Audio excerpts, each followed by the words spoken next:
Oh, give me a hug. Get over here. No, you too. Come here. I haven't seen you in a long time.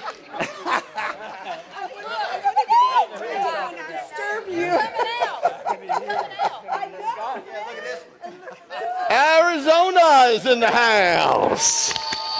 I love you, brother. Man, it's good to see you, man. I'm good. How are you, Rabbi? So good to be here.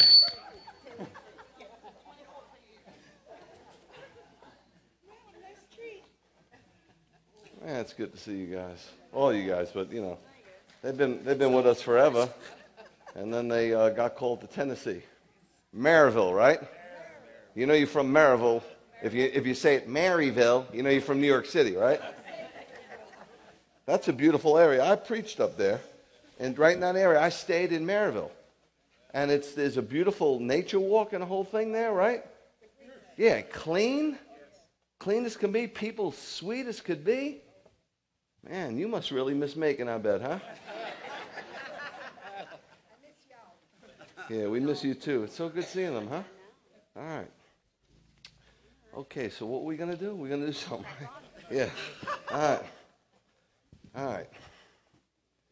So let's read a psalm. Shabbat shalom, everybody. My wife said I should make a disclaimer. I didn't sleep last night, so if I say something really nuts, well, if I'm like myself, I guess.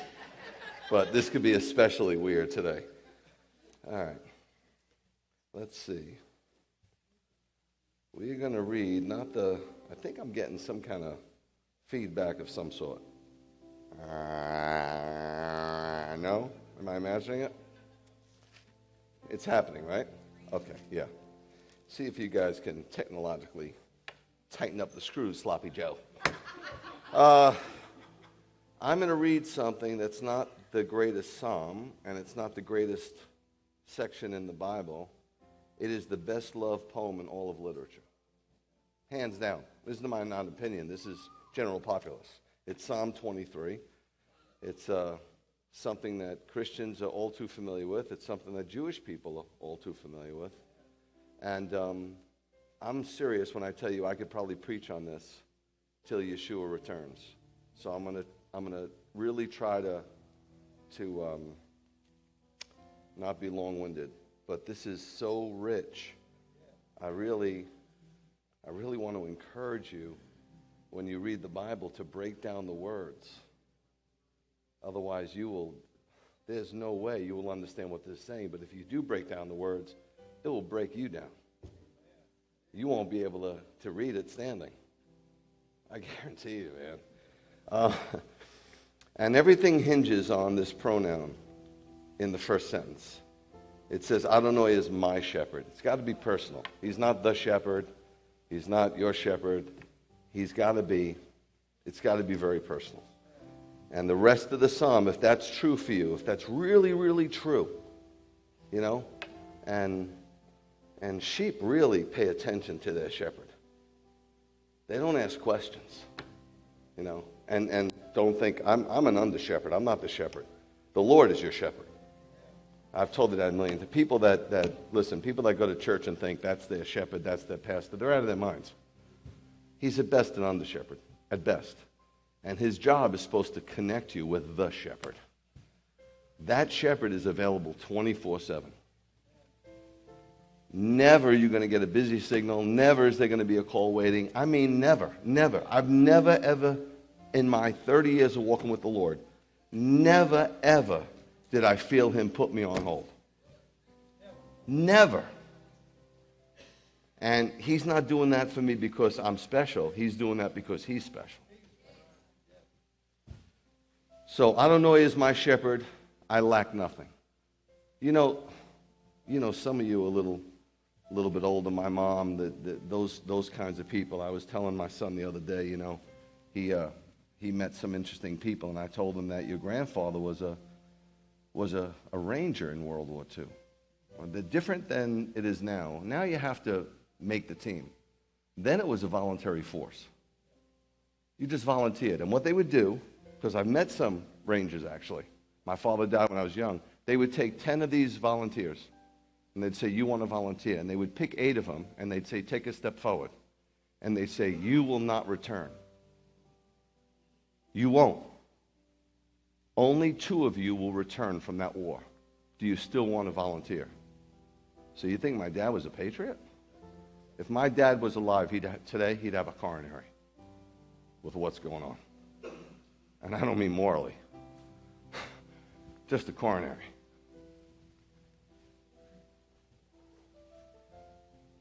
I mean, guys like that and people like my mom, they were totally content with nothing. Today, we're not content with everything. We always want more. So if we're not content, we can't have peace. You can't have peace when you're not content. This says the Lord is my shepherd. It doesn't talk about what I have, my assets, my health, nothing. You don't know about this person. This person could be dirt poor. This person could have horrific health. But they're saying, because the Lord is my shepherd, I don't need nothing. I got everything.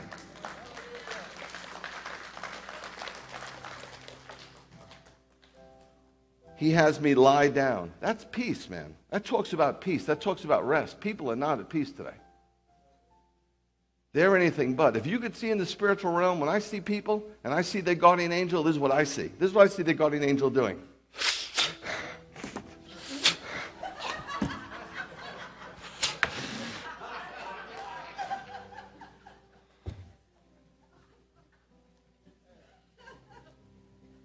He has me lie down. He's like, relax.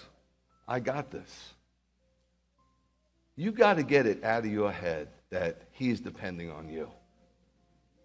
You got to be out of your mind. Like, I'm holy. You got to be out of your mind. You think you're sanctifying you? Your confession, the moment you confess, it's because he came to you in your sin and led you to the confession. Even your confession is not of yourself. What? I'll show it to you in the scripture if you don't believe me. Anything I'm telling you, I read in here. It's not from a dream or a vision. He makes me lie down in grassy pastures. He gives me rest, even in the midst of the storm. He leads me by quiet water. Rest and peace. He restores my inner person. My inner person. Not talking about physical strength. We're talking about when your heart and mind has vitality. When you're able to make clear decisions based on God's word, using his wisdom. He guides me. That's what a shepherd does, man. Sheep just follow the shepherd. They don't ask no questions. They don't know where they're going if they don't have a shepherd. They have no clue. He guides me in right paths. There's no way if the Lord tells you to make a right, it's bad. Stop. Listen to me, sweet pea. Stop trusting yourself. You're not that wise. Stop it. I'm 60 years old. Listen, I told somebody yesterday, a neighbor of mine, I said, listen to me. I'm just trying to help you. You're young. You have small kids. Let me help you not make the mistakes I made. I'm doing this for 30 years. I've made so many mistakes in my walk, and I'm finally at a place where I understand some stuff. Allow my mistakes to help you not fall into the pit. Allow me to do that. He guides me in right paths for who? For his own name. He is not here to do your bidding. All things were made for his glory. To God be the glory. Even if I pass through death, dark ravines, if you look that word up in the Hebrew, it's zalamut. It doesn't mean death. It means extreme danger. We will. You will. If right now you're not in danger, at some point you will be. It's just the way it is. It's just life. But the good news is, even if I pass through, it doesn't say if I stay there. How many times have you passed through? You're here today. You passed through. Even if I pass through, I will fear no disaster. From that extreme danger, I will not say in my head, this is the end. I can't recover from this one. You know why? Because you're with me. There is something about having the Lord's presence in the midst of extreme danger that is so far superior and exciting than having nothing going on without him. Yeah, all is good and all is boring. That bores me. It bores me. There's no excitement in that life. A believer's life is exciting. There's so many opportunities. There's so many opportunities. It's nonstop. Bernadette and I went away for our 30th anniversary. And we were away. We went down to the Redneck Riviera for a couple of days. And it was this beautiful, condominium, and it was really nice. And I went down to a little fitness center to walk on the treadmill, and there was this older couple there. And they were talking a little bit about church, and I was like, man, I was just glued in on them, tuned in. I was like, Lord, what do we do? He's like, don't say anything. I don't say anything. The next morning he tells me to go down. They're there. We had an hour conversation. You could feel, when you know the Holy Spirit is right in the midst of the whole thing. I told Bernadette as soon as I came up the day before, I said, man, I don't know, the Lord told me not to say anything, but I was honed in. I don't understand. And then at the end of the conversation, I noticed there was a third elderly lady. And then she came up to me as I was leaving, weeping, say, I need to talk to you. Bam, it was all for her. We were there on just an interlude, but I was on a mission from God to her. That's the way God works. He'll bless you. He blessed us there. It was beautiful. But you can't vacate from the Lord. I mean, you can. I wouldn't.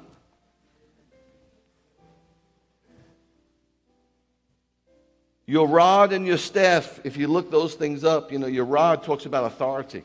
A shepherd has a rod. Authority. God has authority. That's why I will fear no disaster. You're with me. You have the ultimate authority. You dictate. What you say goes. And then the staff speaks of support. You have authority, power. You're supporting me. Your rod, your authority, your staff, your support, it reassures me. I can be confident in you and your love for me. Rabbi, you don't understand what I'm going through. Yeshua was killed. The 12 were killed. Paul was killed. Amos was beaten to death. Zechariah was beaten to death. Isaiah was sawed in half. They thought the Lord loved them.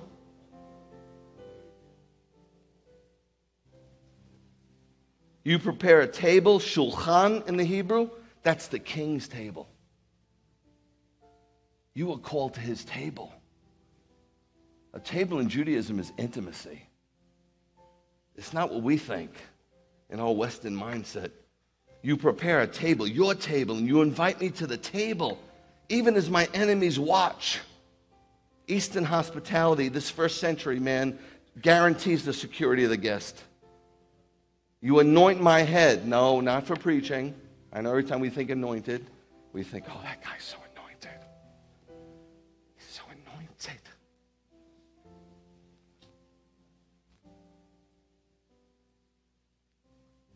Anoint means that your soul prospers. You've prospered my soul, Lord. You've prospered my mind. You've prospered the seat of my emotions. You've prospered my decisions. Western mindset, what do we think about prosperity? We always think dollar signs. There's nothing wrong with that, but man, I know plenty of rich people whose soul is in anguish. I know them personally. Goodness and grace will pursue me.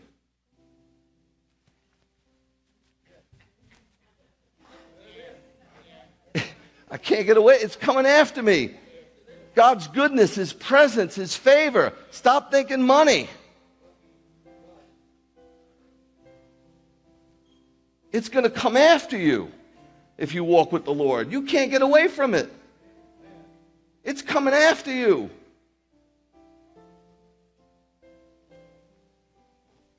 Every day of my life. The Lord's presence is available to me every day. I could have conversation, communication with God. The same communication that Yeshua had with the Father, I can have with the Father through Yeshua. Guys, that's listen, I don't know where you're at, okay? No offense. But to me, that's unbelievable. And it is my highest joy. I love Bern like nobody's business. She'll never find another husband like me.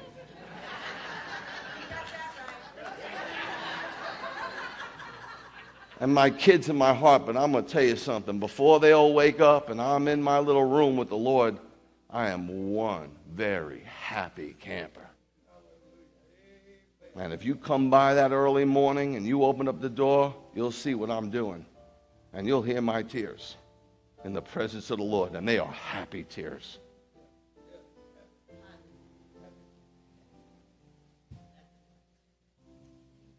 Goodness and grace will pursue me every day of my life, and I will live in the house of the Lord for years and years to come.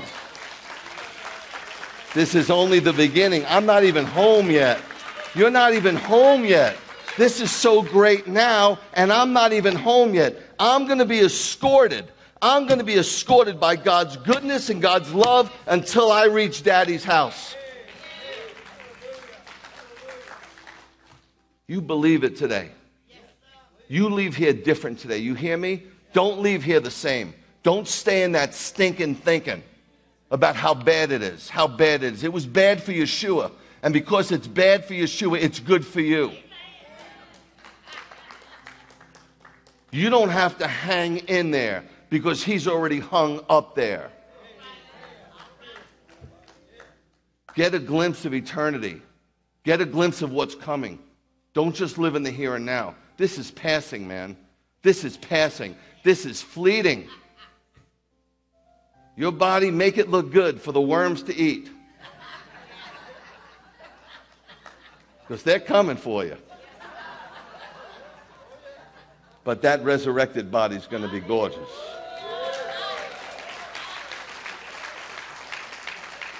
Who's excited?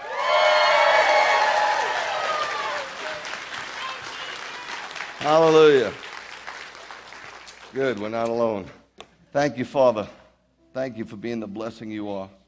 Thank you for being a dad like no other dad. Man, I had a good earthly father, but you top them all.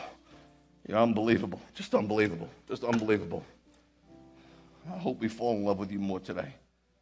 I hope even for those who don't even understand that, I hope it hits them like a brick. I hope they leave here just going, I just love the Lord. I just love the Lord. You're good in every sense of the word, in every sense of the word. And thank you for proving it to us at Golgotha 2,000 years ago. We'll never forget. So today we praise you for the great gift of eternal life. We love you. We bless you. In Yeshua's name and his name only do we pray. Amen and amen. Shabbat shalom.